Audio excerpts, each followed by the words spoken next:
Okay, great. Welcome. Thank you all for coming. I'm glad to see you all here. Welcome to the North Yuba Forest Partnership's first public engagement night. We have not had this type of outreach night before, so this is a little bit of a trial run. We're learning how to best communicate and share with the public what we're doing on the North Yuba. So thank you for joining, and we're happy to have feedback. I think we're going to have a lot of time and space at the end of this presentation for conversation with those of you that have joined, time for questions. So yes, please make yourselves comfortable. My name is Kat Perlman. For those that don't know me, I am the Forest Health Program Manager at CIRCLE, which is the South Yuba River Citizens League. We, again, for those that don't know, are a nonprofit based in Nevada City that advocates, restores, protects the Yuba River watershed. Our forest health program is within our watershed science department. It's maybe one of the lesser known projects we have within our science department, so I'm glad to be here representing CIRCLE on the science front and the forest health front. All of our partners, this is a 9-entity partnership, are here tonight with the exception of one, Sierra County. So we will be doing introductions around the room from partner representatives here in a minute so that those of you that don't know us can kind of meet all of the partners within this group. I do have what was planned to be about an hour-and-a-half long presentation. I'm thinking we can maybe condense a little bit and focus on the topics that those of you that are here find more interesting and make it a little bit more informal and conversational and have, I was going to do like a Q&A at the end, but I think with the group size, we could actually probably just ask questions as we go, which might be more conducive to conversation and kind of a, again, informal back and forth around the partnership and around the work that we're doing. So to give you a little overview of what we're going to be covering, we'll, as I mentioned, do some partner introductions here in a moment.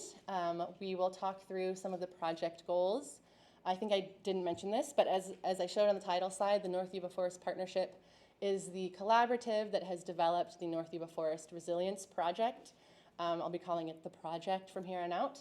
So we do interchange those phrases within our group occasionally, the partnership and the project, but they are not the same. One is a collaborative of organizations, and one, of course, is a forest restoration project that has been designed and planned by the partnership. So we'll talk through some goals. We'll talk through our accomplishments, some high-level project accomplishments so far, some of the planning. This is kind of where I would love some feedback from the group as we get into the slides that I've put together around the planning of this project. It's inherently a technical kind of explanation because the planning phase was several years long with quite a bit of data analysis, and there's a lot of technicality to it. So if it feels like it's maybe not interesting or getting too into the weeds, we can kind of answer questions around planning and not necessarily spend a lot of time on that if it's not of interest. Because we do also have some slides outlining just forest restoration, what forest restoration really and truly is, what it looks like on the ground, that it's much more and more intensive than a lot of people think or understand. We have some infographics, we have some images showing what a restored forest looks like, and then we have our implementation partners here to talk through the different types of forest treatments that we're implementing on the North Yuba.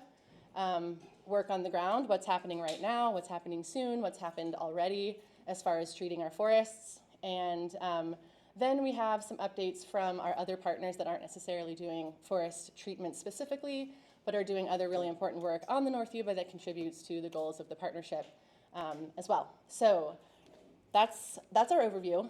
Again, we can make this informal and conversational as we move through. Please ask questions as they come up, and we'll try our best to answer them. Okay, so I'll introduce the partners by name, and then I'm actually going to have them stand up and introduce themselves as well, and then they'll come up later as we go through the presentation and speak to their individual portions. So this photo here on the left is the signatories on the day of signing of the partnership's MOU, which is a Memorandum of Understanding. I'll talk more about what that is in a moment and why it's really important that this partnership was officialized via MOU. It means a lot for how we collaborate and participate together. A lot of the folks in that picture are still involved to some extent or with the agencies and organizations within the partnership. A few have moved on, but the people there are signing, the day that we became a formal partnership in 2019. Those organizations / entities are listed here below. The Forest Service, Tahoe National Forest, CIRCLE, Blue Forest, the National Forest Foundation, Sierra County, Yuba Water Agency, the Nature Conservancy, the Nevada City Rancheria Nisenan Tribe, and the Camptonville Community Partnership. And then here on the right, I have a fairly old but still really informative map of just what we're looking at and what we're talking about when we talk about the North Yuba Landscape Resilience Project. It's this forest green footprint, as we call it, within this boundary here. It covers a lot, almost all of the North Yuba River watershed. It stretches from New Buller's Bar up to Yuba Pass. And you can see, and many of you that are familiar with the Yuba River and the North Yuba River in particular, that Highway 49 runs right along the North Yuba River, right through the middle of our project landscape. We have highlighted 3 of the larger communities that are nested within our project landscape, including Camptonville, Downeyville, and Sierra City. And then also on this map, just to kind of orient you where we are, in the Sierra Nevada, where we are in the Yuba River watershed, we've also kind of highlighted here a special project area that we'll talk about in a little bit more detail called the Yuba Project in the northeastern corner here, the hatch mark right up here. That was sort of our prototype pilot sub-project within the North Yuba, where we piloted and innovated a lot of the methods that we're using across the full landscape of this project. So we'll talk more about that as well.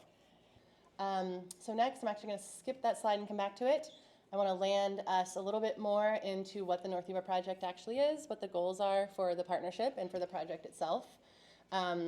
So the overarching goal that this group of organizations came together to work towards many years ago was essentially to plan and implement forest resilience and restoration treatments across the North Yuba at an unprecedented scale. So I did take this language right from a document that was written several years ago now. So the unprecedented scale, though it is true, there are other projects that operate at this scale now. We're working at a landscape scale for forest restoration, which has become much more common than it was many years ago. But this project truly was one of the first to sort of plan in a way that we did at the scale that we did.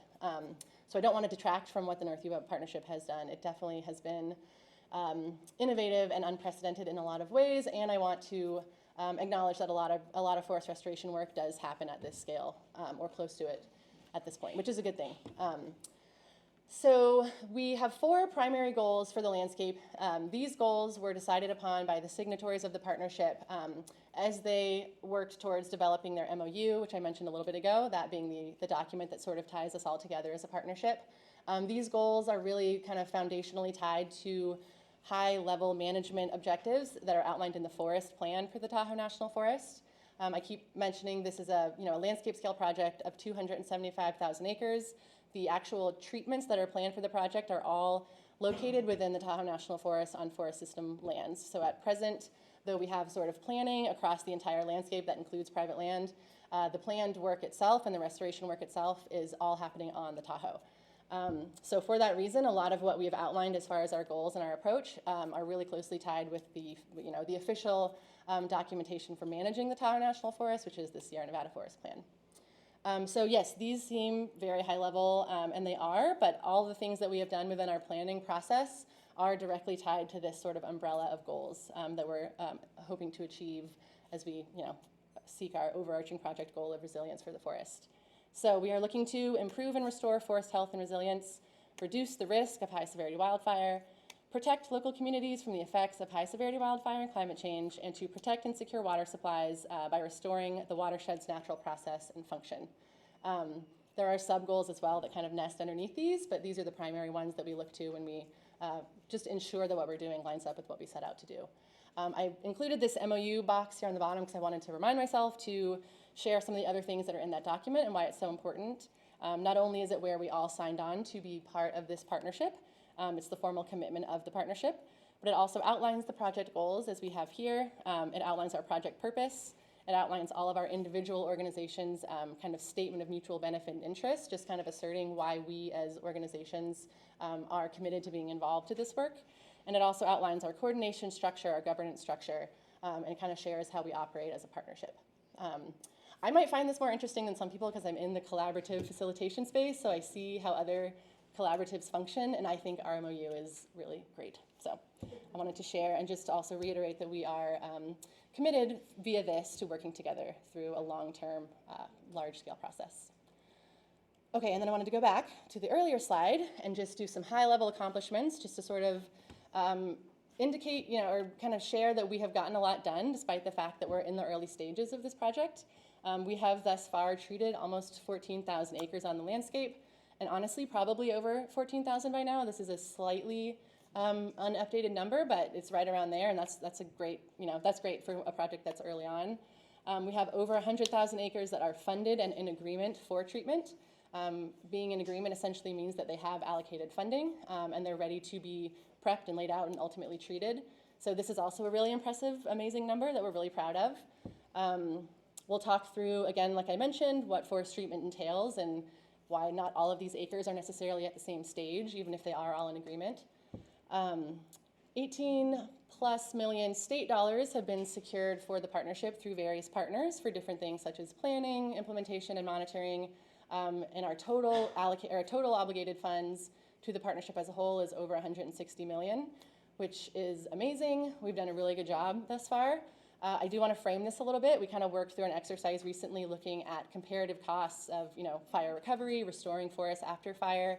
We looked at the Caldor as an example, and they spent, I believe, 270 million on suppression of the fire itself, and are at 1.5 billion so far on recovery. So our 160 million is great, and it's a lot lower than it will be if we do have to do recovery work. Just kind of to frame, where we're at with costs and where fire is with costs in general.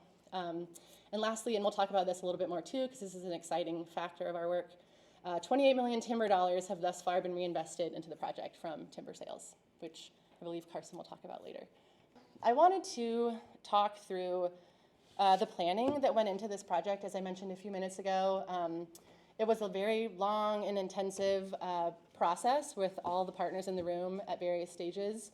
I won't get too much into the technical detail because a lot of it I don't fully understand, but I will try to share how we arrived at a landscape scale plan from just an idea. The idea was, how can we treat and actually restore resilience to this huge landscape on the North Yuba?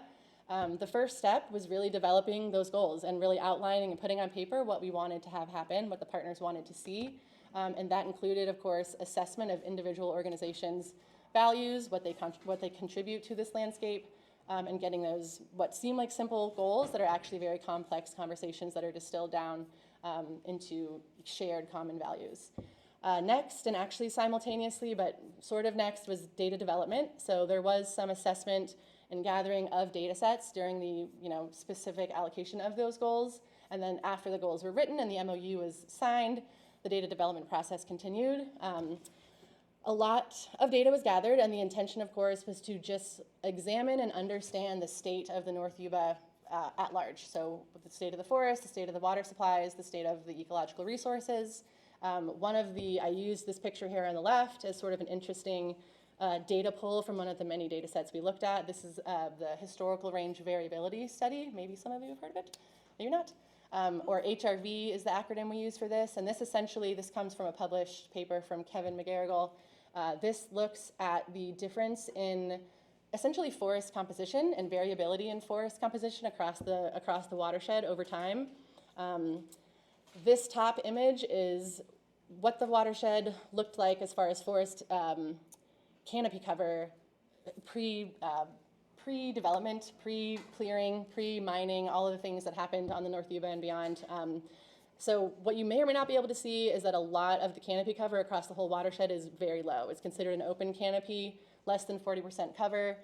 You can't see this, but right along the North Yuba Canyon in the middle, there's some dark green, which means it's more of a closed canopy, but the rest of the landscape was not a closed canopy. What you see on the bottom is what we have now, which you can see hopefully is a lot more green. There's a lot more closed canopy really all over the place, definitely in the river canyons. So if you looked at it from above, it would look much more like a tree carpet with very little openings, very little gaps, which historically is what was here based on this specific study, of course, which is a well-established, respected study. So this was one of the many things we looked at in understanding how do we design what we do? How do we design what we restore and treat? How do we treat it? How much comes off? This is one of the data sets that contributed to that. The data process, the next step beyond that was what they called a landscape assessment. Essentially, that was assessing and inventorying the infrastructure, the resources and the assets within the watershed in light of the data that we gathered. So seeing where the communities are, the buildings, the houses, the emergency routes, travel routes, roads, but also ecological assets too. So looking at diverse habitat areas, biodiversity, all of those things were examined in the context of where we're seeing, open canopy, closed canopy, all of the other data. I think there was data, of course, on fire behavior. I'll show you an image in a minute on some of the data that was pulled on anticipated fire behavior across the landscape. And the landscape assessment was essentially a way to look at where do we see the greatest risk, where do we see the greatest opportunity for benefit if we do treat and restore, where can we avoid risk most effectively. So the final step of that, and of course I'm really simplifying a very complex modeling process, but the final step of all of this is prioritizing the landscape based on that inventory of infrastructure and based on the data that was pulled around all of those different climatic factors and habitat factors. So the prioritization essentially was a product that we took away from this long process to give us something to start with as far as where we begin our work. Where do we treat first? How intensively do we treat in those places that we treat first? And what can we expect as far as our return on our investment, so to speak, which is how it was, how it was looked at. What are we actually seeing as far as benefit and avoided risk when we treat in these areas that are shown as priorities? Okay. So one more kind of imagery that I wanted to share, just because it's really visually kind of shocking, but this is one of the many outputs from the fire models that were run, which is part of that data set step I was just mentioning. This is a anticipated flame length model that was run, I believe, by Vibrant Planet and Pyrologics, which are some of the contractors that we worked with to do our data assessment.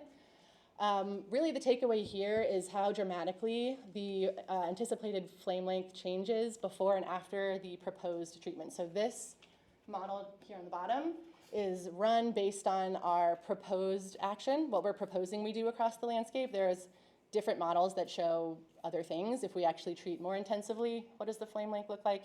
If we treat less intensively, what does it look like? This is based on the treatments that we are proposing. And as I mentioned, flame length is one of many fire behavior indicators. There are others we could show too, but a lot of them showed a very similar pattern.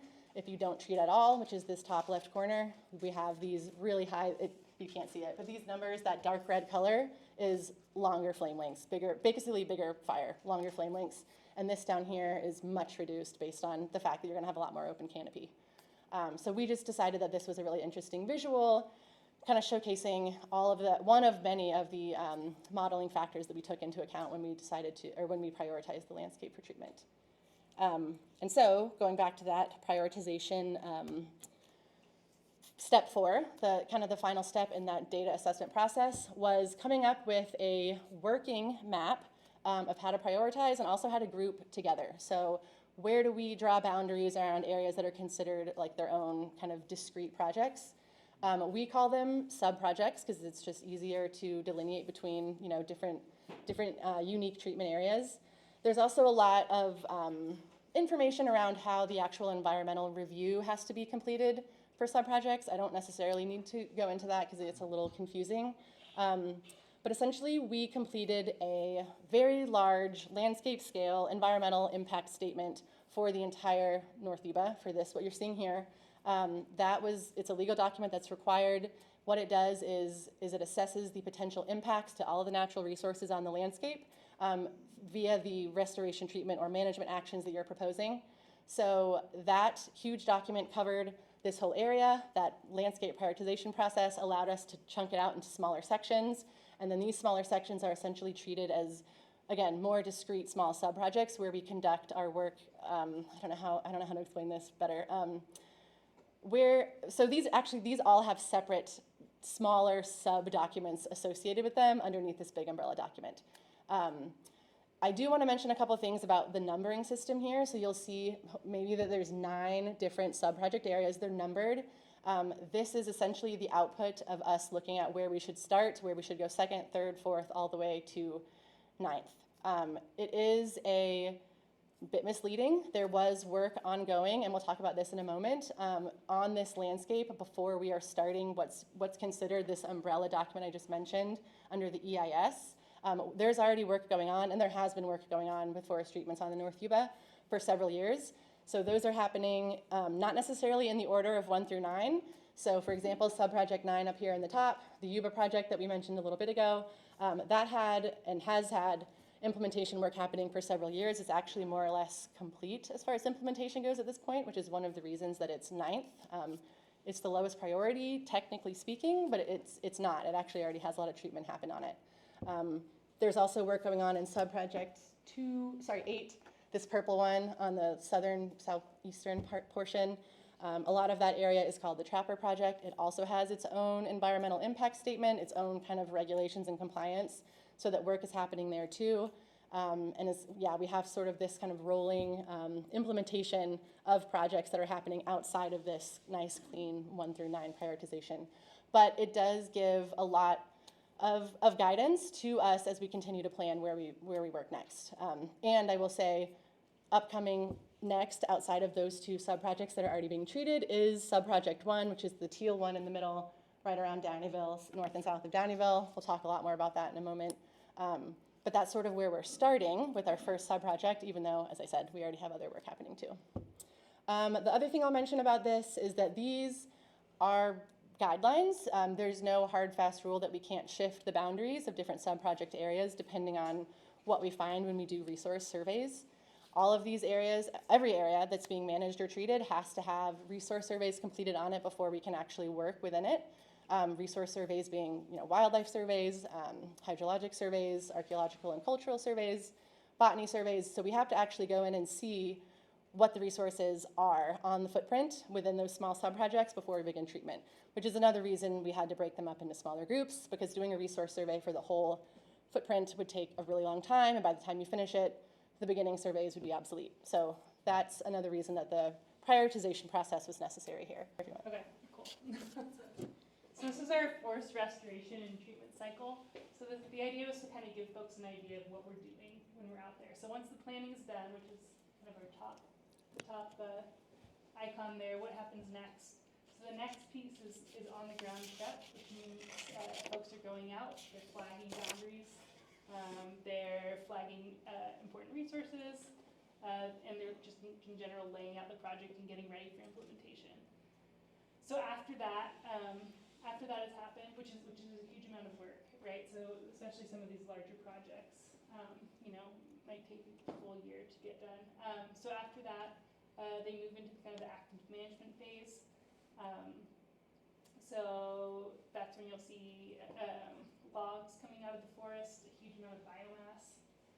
And then ultimately the plan, what we're trying to get to with this forest, is that we're in a management cycle where we can reintroduce natural processes like prescribed fire to kind of keep the forest healthier, so that we may not have to do these big investments of really intensive management as frequently as we have had to reduce fire danger in the past.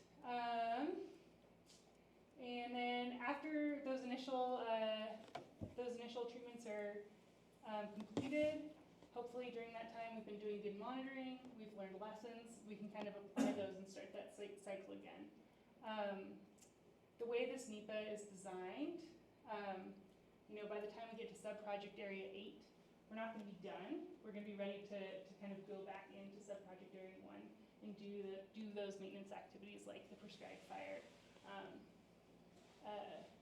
So that's kind of our forest restoration treatment cycle. And so the things I kind of want you to take away kind of in this next stop, or this next piece when we're talking about project implementation is understanding that there's a whole phase that's preparation, and that there's multiple types of implementation that we're utilizing in this project area to reach our desired conditions.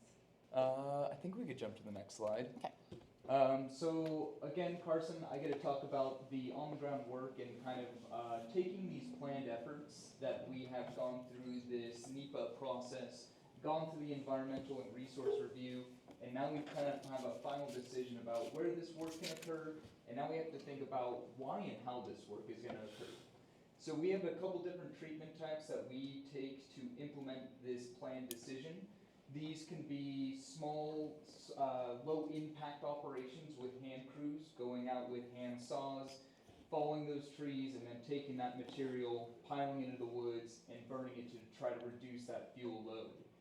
We then kind of can move that up into a little bit of a more heavier impact, where maybe we have some flatter ground or terrain where we can now put in mechanical equipment known as masticators.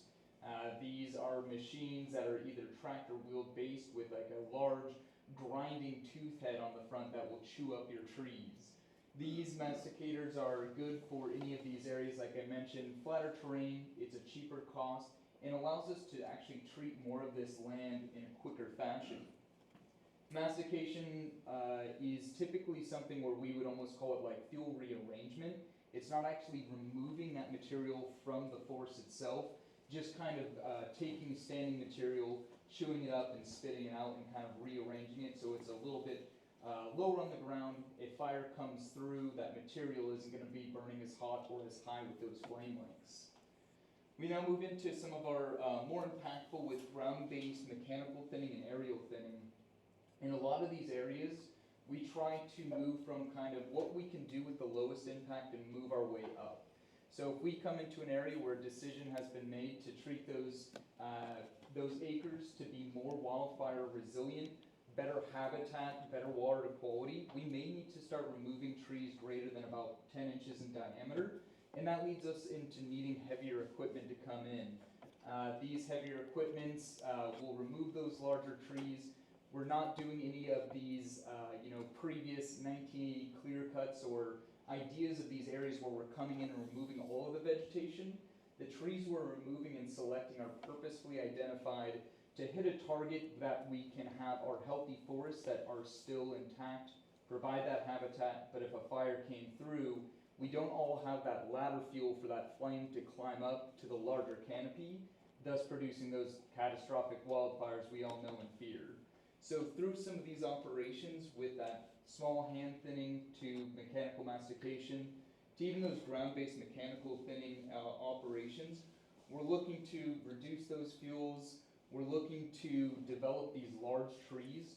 We don't want to remove anything larger than about 30 inches in diameter, which are, a tree that you're not being able to get your arms around. That size are, what we would want to preserve and protect is those trees provide great habitat to our bird populations.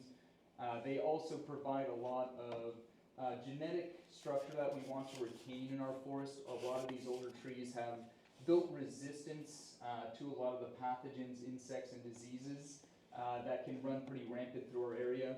So we want to protect and preserve those larger diameter trees. We're also identifying and removing trees based off of species preference and priority.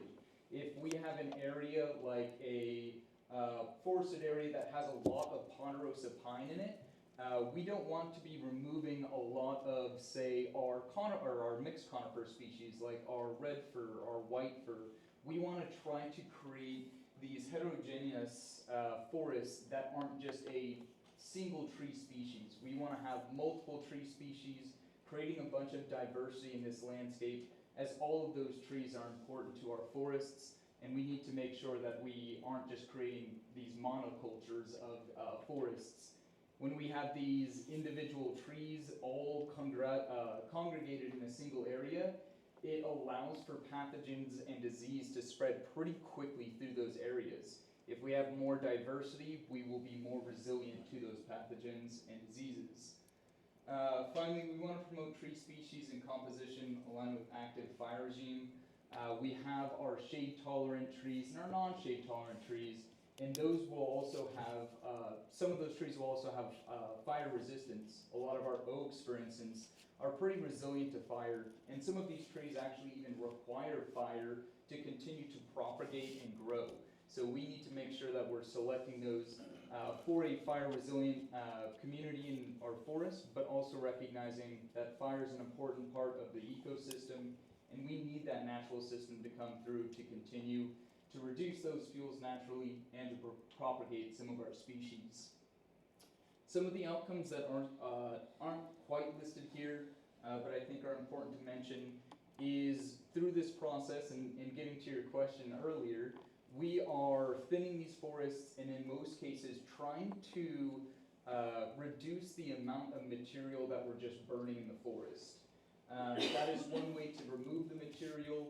That material is reduced through that process, but that process also releases a lot of carbon and smoke up into the air. We all know those prescribed fires, and we see that smoke in the community, and it can be hazardous to public health.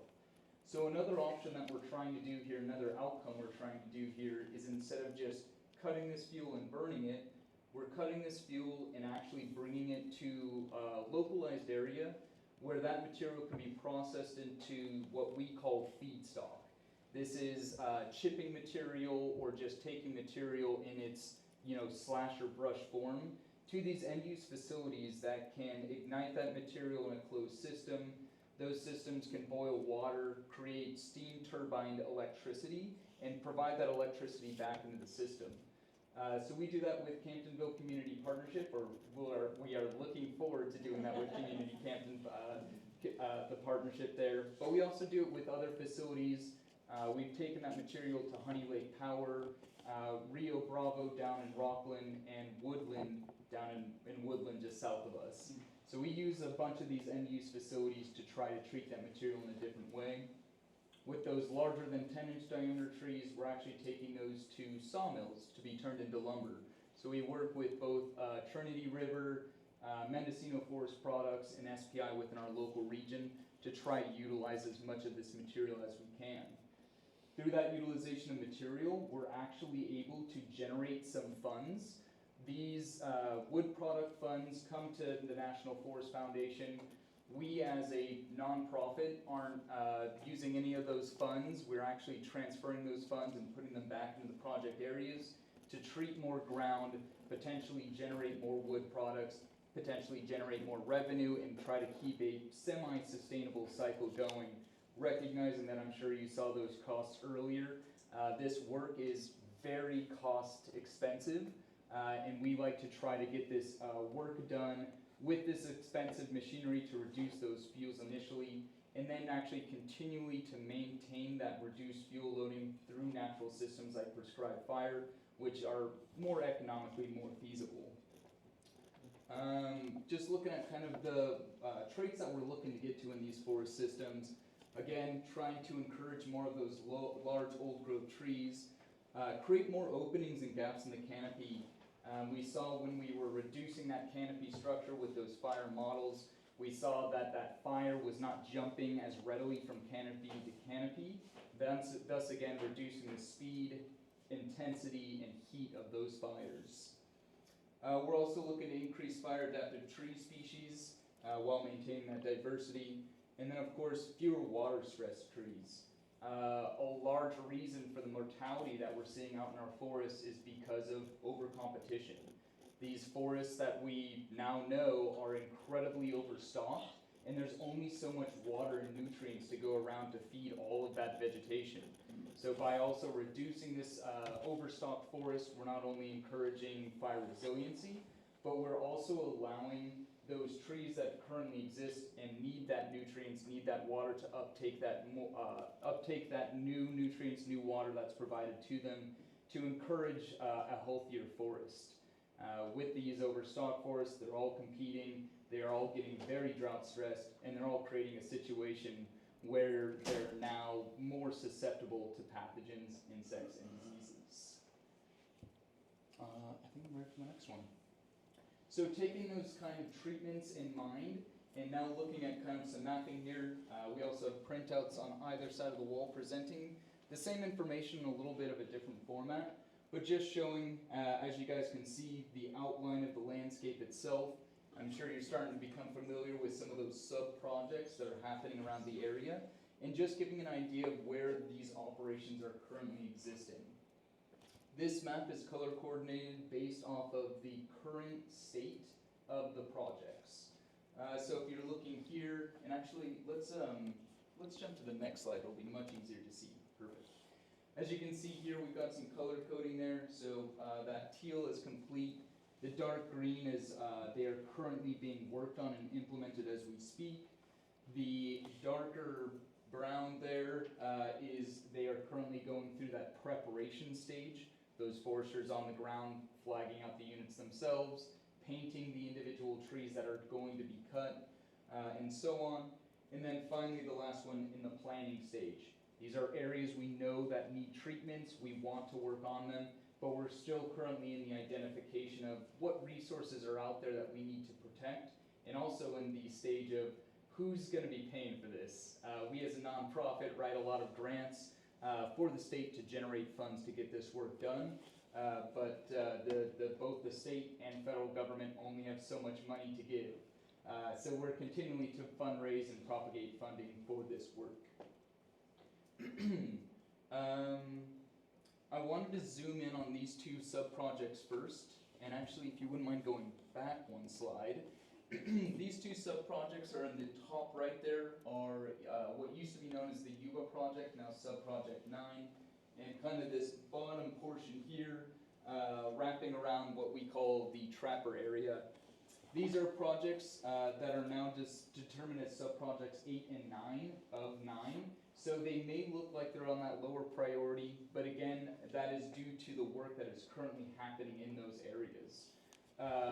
Those records of decisions that we've been talking about, or the decision of identification of resources in these areas, are typically coming out 2 years, or every other year.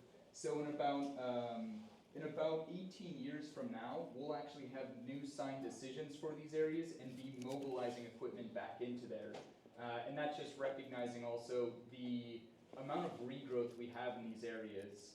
We typically are trying to treat these areas almost every 3 to 5 years to really keep up with the regrowth that we see from this vegetation. So going back to the next slide here, just pointing out some projects. We have the upper watershed, the Yuba project, and this is the upper watershed of the North Yuba, where we are performing all sorts of work from general small tree thinning.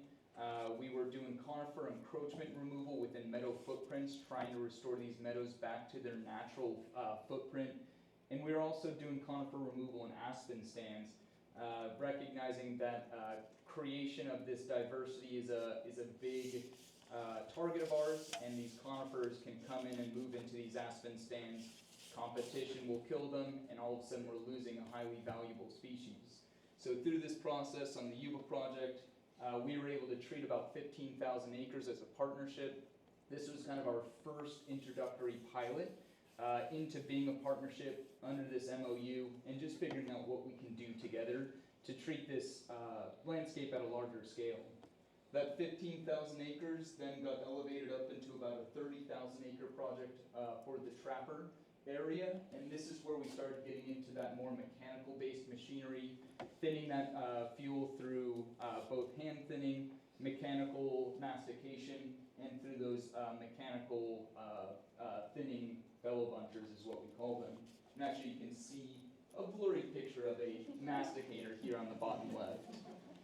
Because it's working. Exactly. So these were kind of our first pilots of getting into this work, of working as a partnership and building out our scale. Started at 15,000 acres, moved up to 30,000 acres. Now we're looking at the North Yuba landscape, which is about 300,000 acres. So you can see that scaled approach as we are working towards treating this entire area as a partnership. Next slide. The next two areas are our infamous sub-project 1 and 2 here. These are going to be our first areas that have been designated under this new environmental impact statement, or what we are calling the North Yuba Landscape and Resiliency Project. Sub-project 1, right there in the middle, is the town of Downeyville.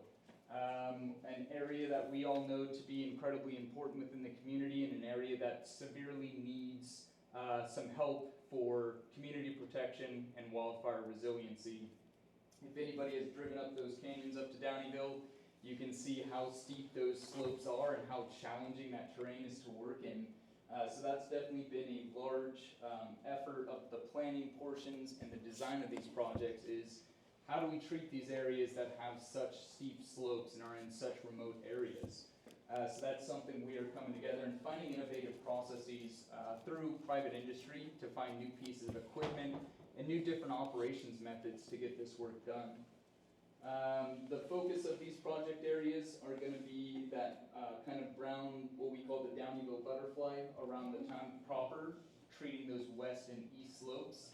That's going to be focusing first on the kind of dark blue teal area, which we're hoping to get operations implemented this year. And that's providing a strategic fuel break around the ridge tops around the town of Downeyville. This comes from the recognition that as fire is ignited, it's moving up these canyon walls at a very high speed. And these strategic fuel breaks will allow those firefighters to effectively stop those fires as they come in from our prevailing winds from the southwest to the northeast. So those are almost two lines of protection that we're looking to put in to help the community if something were to ignite there. Some other areas in the northwest there, as well as in the southeast of Downeyville, are again identifying those additional ridge tops and areas that if a fire were to ignite on the lower canyon or the upper canyon, again, it's all about community protection, wildfire resiliency. Where can we put these projects that are going to have the highest return of investment for protection of these communities? And then the last one I'll mention here, sub-project 2. This is the next planning area that we're going into. We're going to have this area going through that signed decision to allow for implementation. I believe we're looking for a signature sometime this year. And that is going to be around the new Bullard's Bar Reservoir. So that work occurring just east of the town of Camptonville is currently being implemented. And then we're looking to start work just to the west side of Camptonville. Again, really focusing this work around the communities that we all live in and cherish. Is there anything I might have missed? Anything you guys want to add? Yes? Do you have the human resources to do all of this work? That is a We have the money. very good We talked question. about the money. Yeah. Money brings the people. Yeah, the third of the money.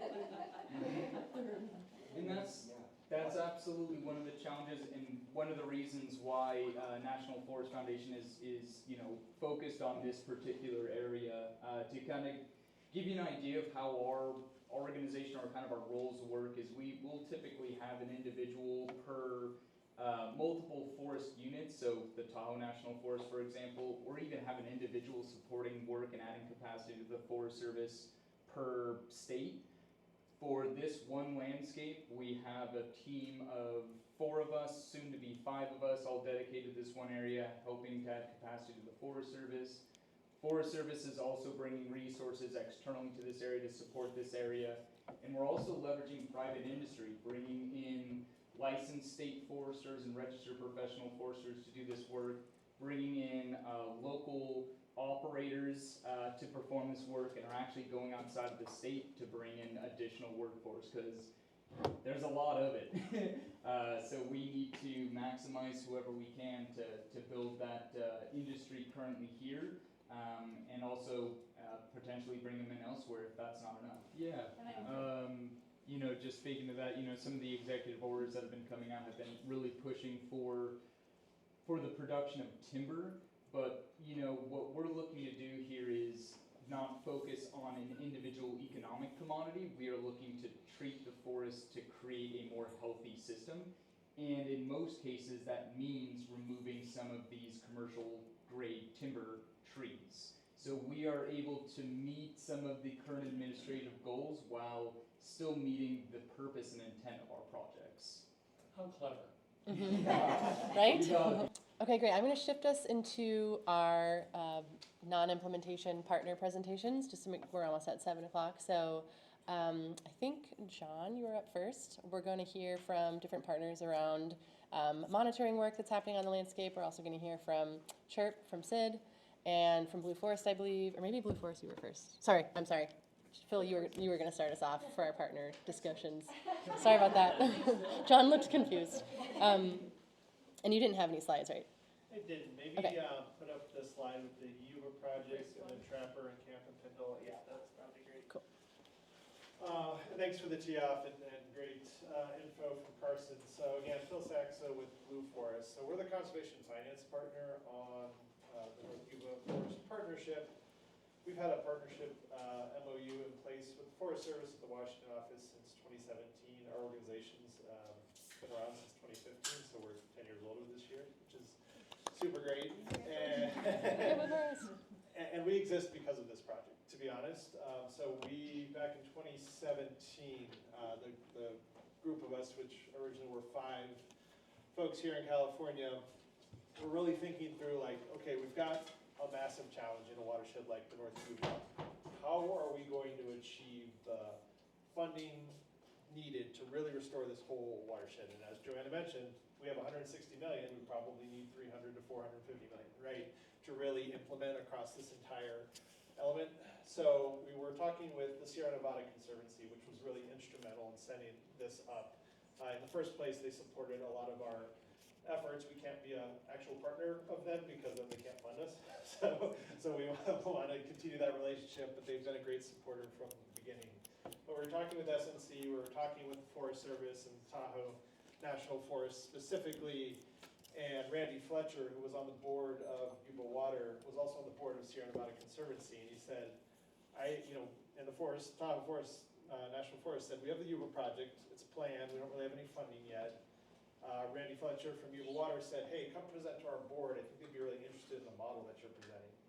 And what I haven't talked about was the model. And so what we had been thinking through at Blue Forest was, we do, a lot of public infrastructure projects by financing them, right? So we put out public municipal bonds that have, taxes that pay for that over time. And it makes a lot of sense because when you build a road or you build a dam or you build a levee, that's gonna be in service for, obviously, we hope 30 to 50 years, right? And so it makes sense to pay for that over time. How we've always paid for forest restoration is on annual budgets, which has been a challenge forever for us in this space, in the sense that there's just never enough funding. And so 2 things that working with the Forest Service, Sierra Nevada Conservancy, and Yuba Water, we wanted to pilot in this watershed was, how do we finance a project to allow partners to pay back the project costs over time? Because as Carson said, this is very expensive work. And the same way when we finance a house that we want to buy through a mortgage or a car that we want to buy through a car payment, like how do we take that model and apply it to our forests? And so we worked with the board, we worked with Yuba Water staff, we worked with the Forest Service and National Forest Foundation on this project. It was going to cost about $4 million to implement that first project. We had line of sight to CAL FIRE funding of about $3 million through NFF. We had applied for that. And we needed another $1.5 million to complete the project. And so we worked with Yuba Water to understand what were the challenges and risks associated with this watershed, what were the benefits of potential work in watershed resilience, and Joanna's going to talk about that more in a minute. What was the value at the end of the day of a healthy North Yuba forest to New Bullard's Bar, which is covered up somewhere down here, which is the reservoir they operate and the hydropower they generate from that, and the water they provide to agricultural irrigation districts.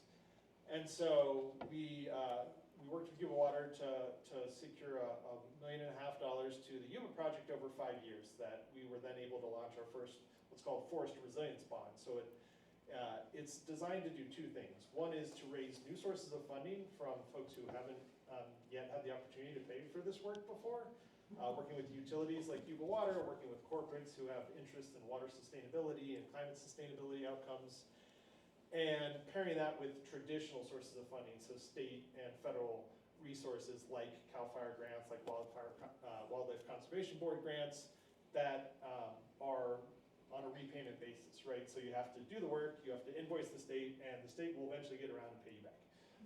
And so there's some cash flow challenges with that. And so the other thing the financing does is it advances those payments from state resources or other reimbursable sources in addition to the new sources of funding to pay contractors really quickly, right? So if we can pay contractors in 10, 15 days to the workforce challenge component, we can build local contractor crews, we can pay crews on time, and ideally get cheaper rates at the end of the day for their work.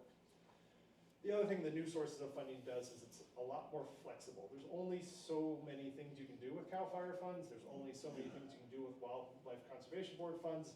And there's a lot more that needs to be done in terms of road work, biomass utilization, a lot of other materials to make these projects successful. And so the new sources of funding from Yuba Water and other corporates are critical to making these projects just go a lot easier, a lot faster, and be able to do a lot more and see a better project at the end of the day. So we launched the Yuba 1 Forest Resilience Bond in 2018. It was a 5-year project.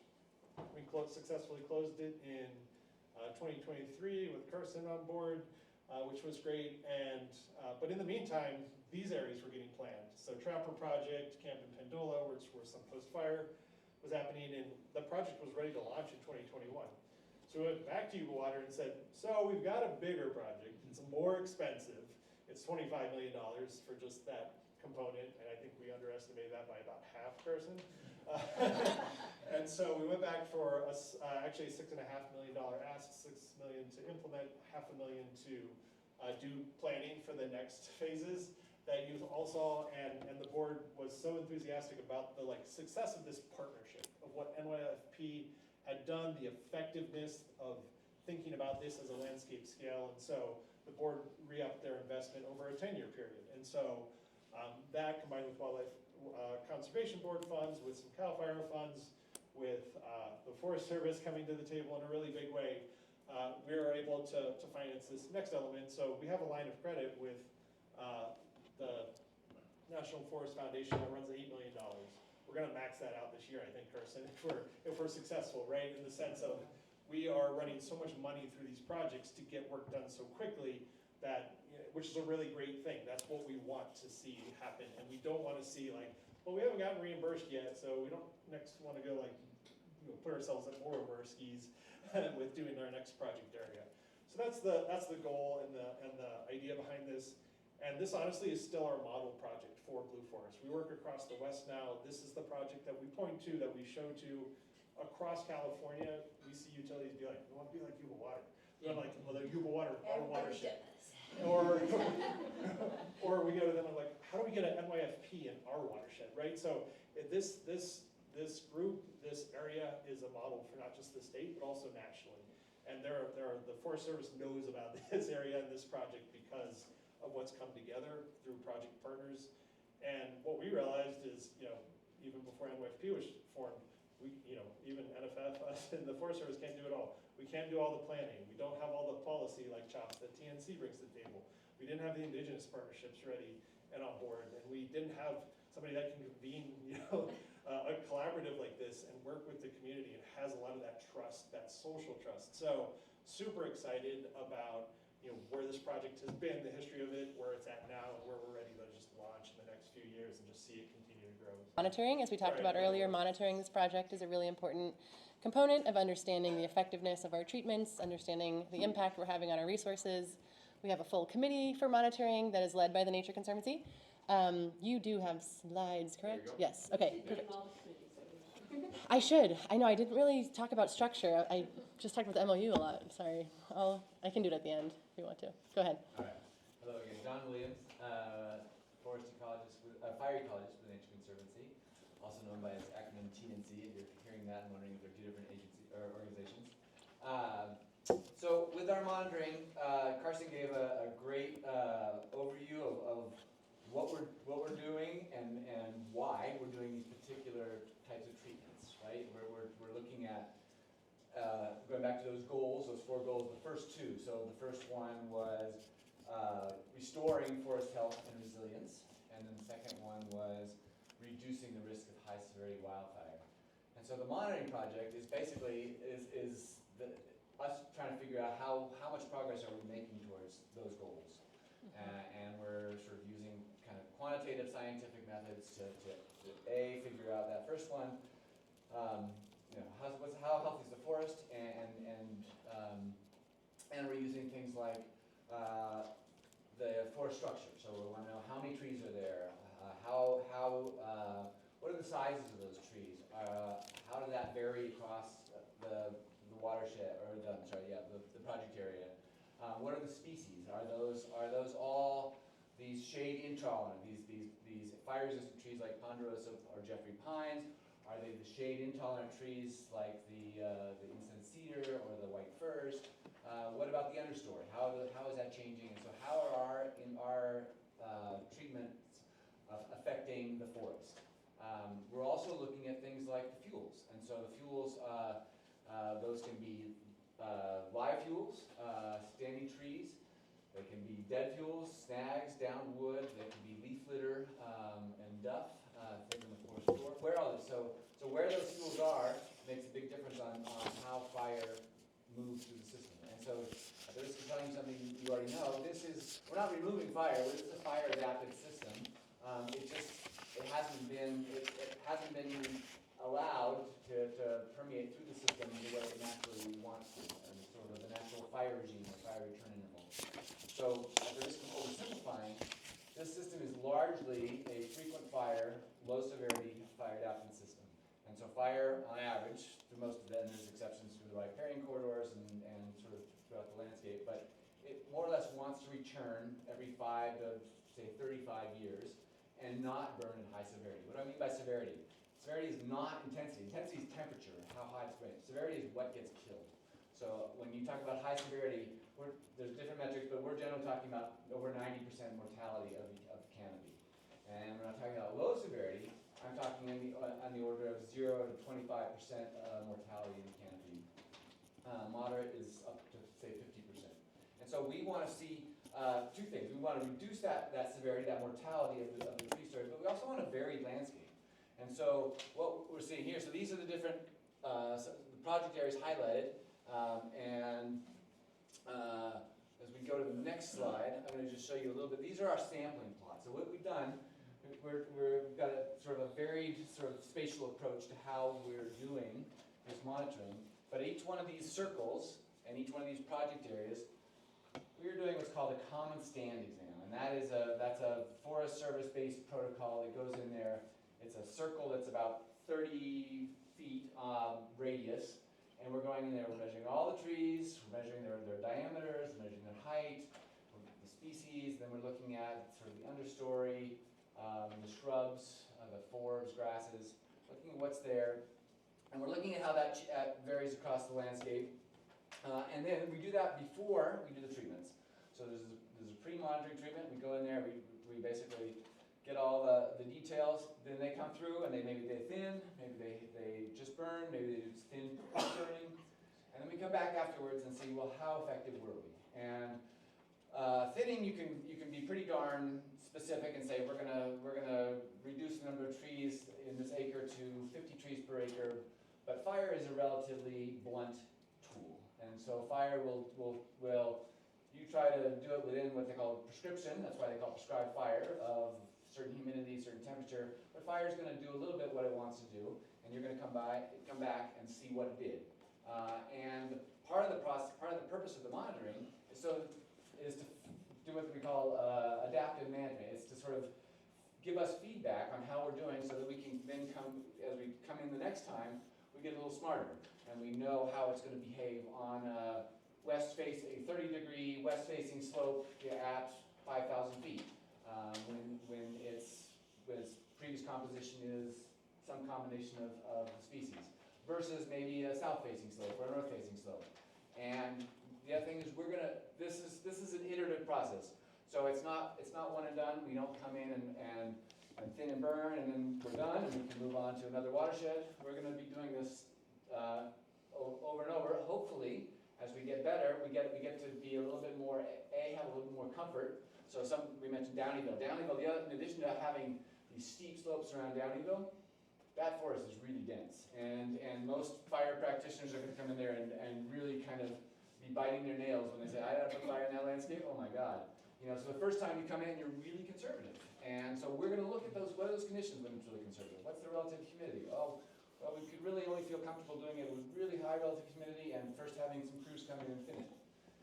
Second time, we have a little bit more leeway. So we want monitoring to sort of help us sort of give us the numbers so we can get a better sense and just kind of be more comfortable and know sort of the parameters that we can get work done.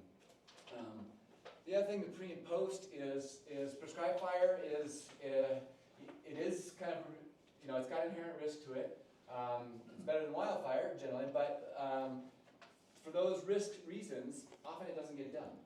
And so I was involved prior to this to working with TNC. I was doing prescribed fire monitoring across the state.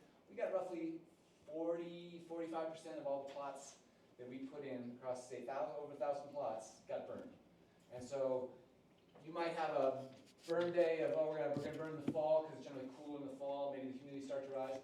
All of a sudden we get dry winds, we don't get to burn, it doesn't happen. So part of this is also going to be sort of a reality check of how much burning are we getting done, how many plots did we put out and how many plots actually got burned, versus we were only able to, you can thin under any kind of weather condition, but a lot of these plots we want to thin first or harvest first, and then to do fire to kind of clean up. And as Carson stated, one of the reasons we pull that wood out is we don't want sort of that big carbon influx. But at the same time, being able to burn after a thinning or after a harvest really reduces that risk of fire and fire, especially moving up from the floor into the canopy. The sampling is kind of you're cheating in a sense of you're trying to look at what's going on in a small number of areas and extrapolate to a large space, right? So we're also trying to pair this with some drone imagery as well as satellite imagery like Landsat and LiDAR to see, basically doing some ground truthing. How does the data that we collect on the ground, how does that compare to what we think we're seeing in this remote sense, sort of larger scale, so imagery that is maybe 90 or 100 feet pixels, right? So you're not getting nearly the resolution, but you think you know what you're seeing. This is the way we're gauging. Okay, we are seeing what we're seeing, or oops, this is not what. There's some conflict here between what one scale is telling us versus another. Here are some of the things we actually measure, right? Surface fuels. So this is stuff that on the ground. This is not the growing trees, not standing live or dead, but litter, which is basically the pine needles or leaves that you can identify. Duff is sort of that now decomposed a bit, so you're starting to lose. It's not you can't identify so much. Oh, is that an oak leaf or a pine needle? It's just kind of an indistinct, small scale organic matter. Fine fuels. So generally fine fuels, think of what they call 1 hour, 10 hour, 100 hour fuels. That doesn't mean that those fuels burn for 1 or 100 hours. It means that it takes roughly 1 hour for that fuel to become basically the same level of humidity, water content as the ambient air.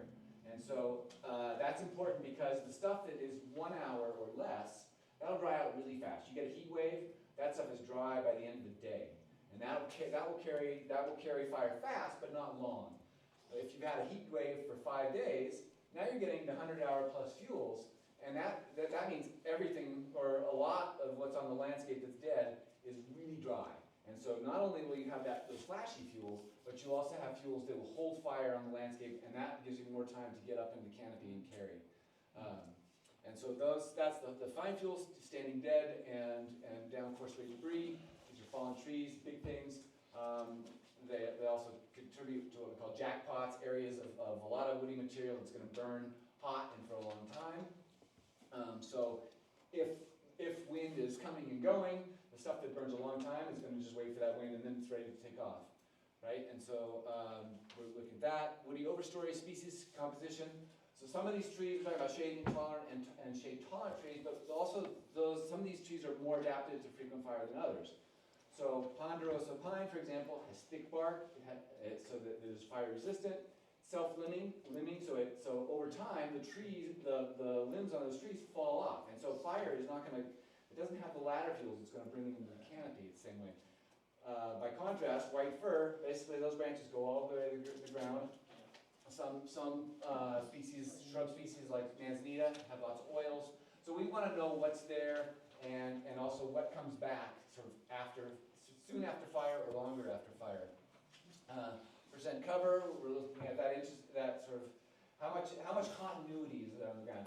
It's one thing if there's a foot thick, pine needles a foot thick on the ground, but if that stops after 10 feet and then you've got 20 feet of bare ground, that's not such a problem as if you have a constant sort of continuous carpet of pine needles, and that's going to carry the fire on the surface for a longer distance. So those are the types of things we're looking at. Regeneration.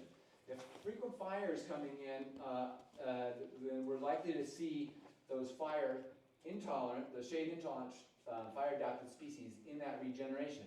If not, we're likely to see carpets of incense cedar and everything's really thin. So we want to know sort of how much, who is participating in the regrowth of the forest and how that kind of happens spatially. And you had, yes. I think I sent some slides, yeah, Okay, thank you. perfect. So I'll make this pretty quick. I just want to focus on the big project that we have, the big initiative. So like I said, I'm part of CHIRP, Oh, sorry. which supports the Nevada City Rancheria Nisenan Tribe. We can go to the next slide now. So in October of 2024, CHIRP started their own tribally led land stewardship crew. It's 7 people strong right now. It's a mix of tribal members and community members. Currently, they are working on a few grant-funded projects on tribal land and on some other private land that we have some partners that we're working with for that. They're working on some thinning projects, so pile burn projects, and then also some cultural fire projects as well. We have 3 cultural fire projects lined up for this fall on tribal land. And so that crew is still in development. Like I said, it's only, 7 months old at this point, 6. They all have their red cards currently. We partnered with TNC, I believe, and Greenville Rancheria to do pack tests and the basic 40, all of that, so they're certified. And the leader of the crew, Saxon, who's also the director of Land and Cultural Resources at CHIRP, is a cultural fire practitioner, so is able to access the prescribed fire liabilities claim fund in California, which is the new fund, if you're not familiar, that provides liability claims up to $2 million per incident for prescribed fire projects specifically. So we can move to the next slide. Yeah, so it's just, these are the big things. There's economic benefit to CHIRP and to the tribe by employing tribal members and community members. Well, there was a question about workforce capacity and these big projects that are happening across the landscape. CHIRP, as an indigenous organization, wants to have a hand in that and be on the land working to restore these lands and steward these lands in perpetuity and bring high-tech practices, indigenous, traditional, ecological knowledge to that work and inform a lot of that. Another goal of the crew is also to potentially be able to work, it's a small crew. We're talking about a huge landscape that, massive crews, massive equipment, but are areas that have specific sensitive resources, whether those are cultural sites or sensitive cultural species, things like that, with 2 tribal monitors on the crew, and then with that high-tech knowledge, potentially being able to work in those more sensitive sites would be a goal of the crew. So yeah, we can go to the next slide. I talked a little bit already about the current projects that we're working on. Beneficial fire use, so cultural broadcast burns, cultural mosaic pile burning, which is like using the right conditions to just allow creep around the piles, so you don't have to line every pile. You're burning more, just letting it creep through the landscape a little bit more. And then we are working also on some revegetation work, so some of those cultural burns will be used to clear out some invasive vegetation, and then after that, we will be planting some native species and culturally significant species. That species list was developed specifically for that piece of land, and we're working, this goes to the other question about informing what gets kept on the landscape, what gets put back on the landscape after these big projects. It's a very intimate thing to figure out what goes in a single place. So right now we're working on a small scale with knowledge bearers and with other tribal members to determine those species for one site and try to, have a model and a database that we can then be able to go out to other sites and apply or, survey for what should go there. And those are the big projects we have right now. I think, is there one more slide? No, that's it. If you want some more information, please, visit the website, chirpca.org. And feel free to reach out to me if you have any requests, any more questions, anything like that. So right now the crew is just working on grant projects, but we're hoping in the next year, in the next 6 months, to start working on some more contract work and hopefully get more involved in the North Yuba Partnership or the Landscape Resilience Project, and start working on some of those bigger units, have more involvement there. Yeah, thank you. Okay, thanks. All right, so I'm Sherry Elliott. I'm a member of the Camptonville Community Camptonville Community Partnership Board. I'm a member of the Camptonville Community Partnership Board of Directors. There we go, spit it out. So CCP, as we're known, is a small nonprofit in the Camptonville area. It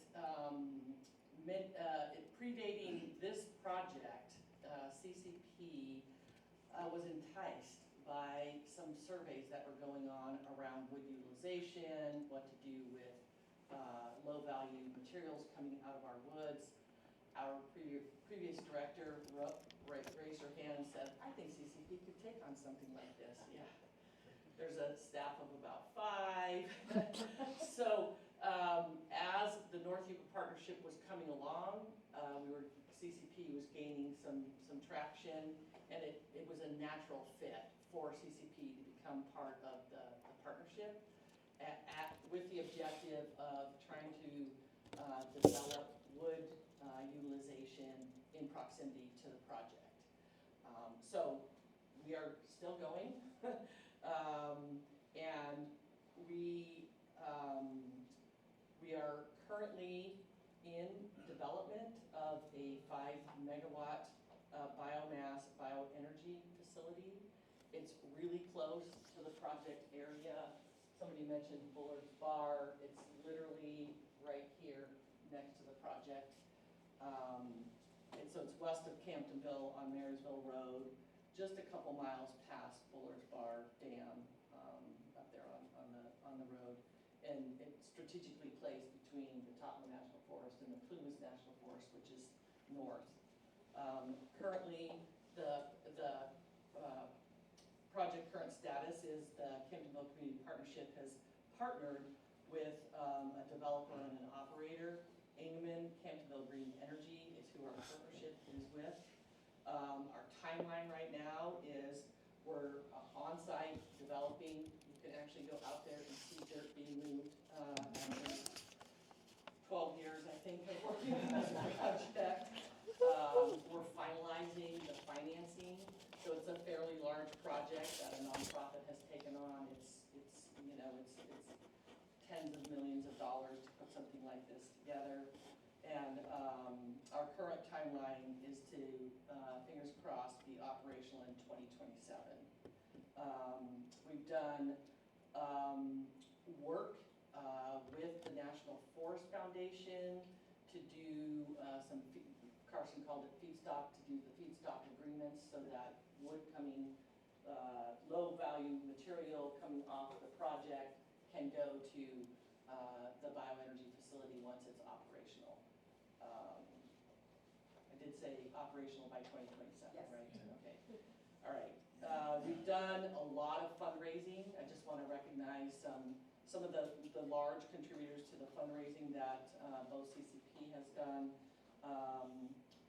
So we have funding from a couple of state agencies. California Energy Commission has funded us. Sierra Nevada Conservancy has funded us. They're a state agency that invests in both work on the ground as well as wood utilization. And Yuba Water Agency has committed quite a bit of money towards this project. And then the developer is working on trying to finish the gap funding to get us across the finish line. So one of the visions our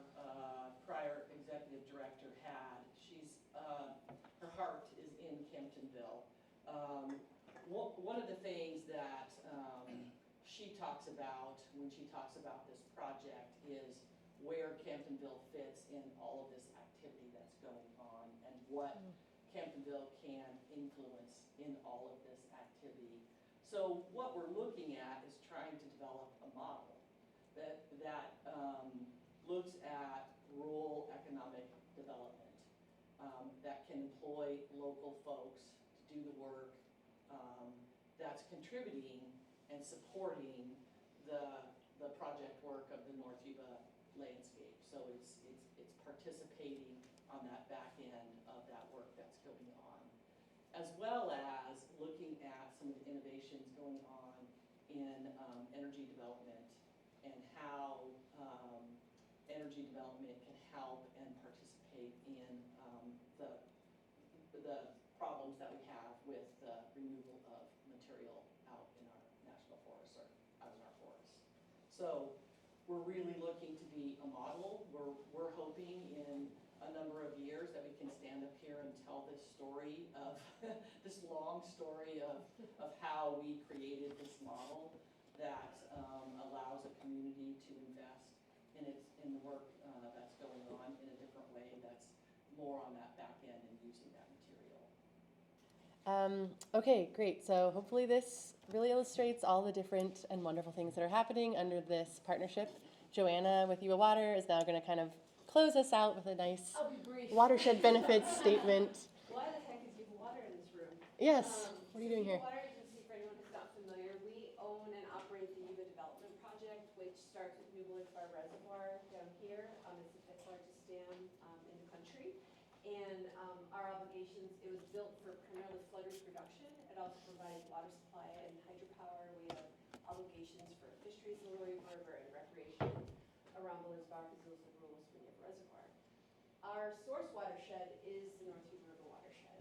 So we have become, like all water agencies, keenly aware of the risk to all of our mission areas were there to be a mega fire in this watershed. In 2017 was the last really kind of wet year we had about $6 million in just removing sediment and wood from our infrastructure from an intact forest. If there were to be a huge fire in this watershed, it would be tens of millions of dollars of cleanup every single time it rains until you restore it. So we are in this to protect our watershed, to protect our communities, to protect our mission areas and avoid that risk. So that's really long story short. But we don't own any of this land. This is Sierra County is out of our jurisdiction. So the only really way for us to engage is through partnerships and to be a strategic partner. Sometimes and often money is what we bring to the table. We started with the Yuba project and coming in as a 30% partner. We also provide planning grants to Circle and others throughout this process. We're helping to fund CCP's biomass project. And really my role is what is the bottleneck and how do we open that up? Is it money? Is it being the grant applicant? Is it talking to legislatures? So that's really what Yuba Water does as the partner in the North Yuba Forest Partnership. We actually also do forest health work down in Yuba County. If you're interested to learn more about us, there's some handouts in the back. Thank you for coming. It's almost 8 o'clock. Yay, thank you, Joanna. Okay, great. Yeah, we have a lot going on. I hope we expressed that as clearly as possible. We're really moving along well as a partnership. We have a lot happening this year and moving forward. So we're hoping to have just more general communication and outreach around what we're achieving and accomplishing together, individually. And we hope to keep sharing out on what's happening on this landscape and working at a pace that helps us protect this watershed. And I hope that we've conveyed what an important and special watershed it is, and this project is part of that.